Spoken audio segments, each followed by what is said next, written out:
The problem with all this is we're trying to do forensics from outside the system. We don't have people inside saying, this is why they're hiding this is why they're hiding that. And even if we did, would we believe them? A lie is different at every level, and they have their set of lies that they're being told. So to really do this, you have to rely on the evidence itself. And then you have to rank that evidence in terms of the political realities of the entire culture in which you live, i.e. the United States, or the larger culture in which we live, which is the world. And when I look at the world, and I look at what's going on right now, the most intense fractional confrontations, the reasons for more bloodletting, more slaughter, more pain, more suffering, more conflict on this planet than any other is the religious idea that my God is bigger than your God. In fact, your God isn't anything and you aren't anything either. And when you look at the presidential debates this year, what has come to the fore? Overwhelmingly, again and again and again, the religious background of the candidates. The Founding Fathers, that whirring sound you hear in the background is the Founding Fathers spinning in their graves because they tried to set up a political system where we separated politics from religion. Politics from our metaphysical ideas of who we are, what we are doing on this planet, who our creator is, etc., etc. And what we're seeing as the 21st century evolves, even in these first few years, is a blending and a fusion of religious perspectives with the body politic. And you just look at what the schism is now that is confronting everyone, which has given us the freedom, I'm using that in quotes, to create the patriot subversions of the Constitution, to create the NSA eavesdropping. It's all about religion. It's these bad guys, those nasty terrorist Muslims, the conflict of civilizations, that those people are out to basically ultimately kill all of us. You know, the only good Muslim is a dead Muslim, which of course is what the radicals on our side are saying, even though they claim that's not what they're saying. So we're living in a levels of illusion where at the base it's all about religious difference and religious intolerance and religious obsession that my God is the only God and you deserve to be killed because you don't believe in my God. So when you go to the moon, like what I have on the screen, and as part of the Apollo program you find what appears to be the head of a robot, a sentient being created by something greater than humankind and lesser than the angels, etc., etc. And then you see that in our own fiction, in George Lucas's Star Wars, there is this stunning similarity in our popular cultural mythos. The question has to arise, who in NASA knew what when and were terrified to tell us because of the religious implications? Now, if you look at ruins on the moon, or you look at ruins on Mars, particularly if you have a mile-long face on Mars, mile plus or minus, and it looks like us. Remember, there's this key phrase in the Old Testament, God created man in His image. Oh, wait a minute. If that's true, then what is this mile-long face doing lying on Mars? Mars isn't mentioned in the Old Testament. Who were the Martians? Were they created in God's image? Is that God's image lying in the Death Creek? Okay, but let's get to this truth. What you're telling me is the truth is that the ruins on the Mars and Moon indicate that we are not alone. Oh, that's not the issue. The issue is, are we involved? Are they our ruins? Okay.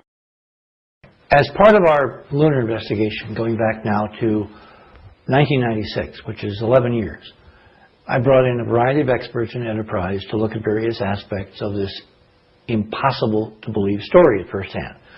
Namely that Apollo went to the moon. The astronauts went there specifically chartered by NASA, by the President, as a mandate to go and find the technology secretly and bring it back and back engineer it. And that the Apollo, the race with the Russians to get to the moon before them, was a cover story. And we know that now because we have memos, which are in the book, in Dark Mission, from the White House, from the State Department. We have testimony from Premier Khrushchev's own son, Sergei, who was a fellow, I think, at Brown University, who confirms that from the moment that Kennedy walked into the Oval Office in 1960, after he was inaugurated on that afternoon of January 20th, he opened a dialogue with Premier Khrushchev, attempting to get him to go to the moon together. Now, logically, this is nuts. Because if we're told all these years that the reason we went to the moon was to beat the Russians, why were we going to the moon at all? Spending all that money at all? Doing anything out there? If it wasn't to beat the Russians, if in fact secretly we were trying to go with the Russians, the only logical answer is there was something there that Kennedy felt was of overriding importance to humankind, to civilization, no matter where it is on this planet, that we had to share with our arch enemies in the Cold War. And ultimately, as we document in the book, it looks like they killed him for it. And then a few months later, they imprisoned Khrushchev and kept him under house arrest until his death, several years after that. But ultimately, behind the scenes, we may have gone to the moon with them anyway. Isn't this right? We don't know. Again, we don't know. Okay. The gaps in the record are still big enough to fly the Enterprise through. What we do know is that we went. That Apollo went to the moon. We had 6 missions, incredible missions. We had one that didn't quite work the way we wanted it to, 13, which in itself has interesting gaps that I'm looking at in my copious spare time. But what we know now from the photographs they brought back, the photographs that I have looked at in the NASA archives physically, held them in my hands, photographs now leaked all over the web, all over NASA websites, all over the world for anybody to download and use a modicum of image processing like Photoshop or CorelDRAW or whatever to basically turn up the game, turn up the brightness. Look at what's in the sky, which should be totally black. You'll find this. Now, this is actually a perfect, idealized version of what you're going to find. This is a grid created by one of our experts, an architect named Robert Feartek, who we talk about in the book, who I brought into this back in the mid-90s to analyze the photographs and tell us what was there from a structural, constructional perspective. So what Robert did is created this grid in the computer. And then what we did was to look at some of the photographs. For instance, this is a Hasselblad image from Apollo 10. The frame number is AS1032-4810. So you can go to the archive and go to the website, download this picture, and you can see there are hints that there's something in the sky, really classic lunar terrain below. All you do is turn up the brightness. Remember that song, Turn Up the Volume? You turn up the gain. And you see this stunning grid work in the sky. Grid work which, this is a close-up now, does not belong. It's three-dimensional. It's rectilinear.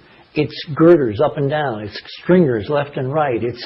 There's no doubt in anyone's mind who has anything to do with construction, has even built a house, that this is real. It's not scratches. It's not image weirdness in the chemistry bath of the developing of the film. It's real 3D manufactured stuff.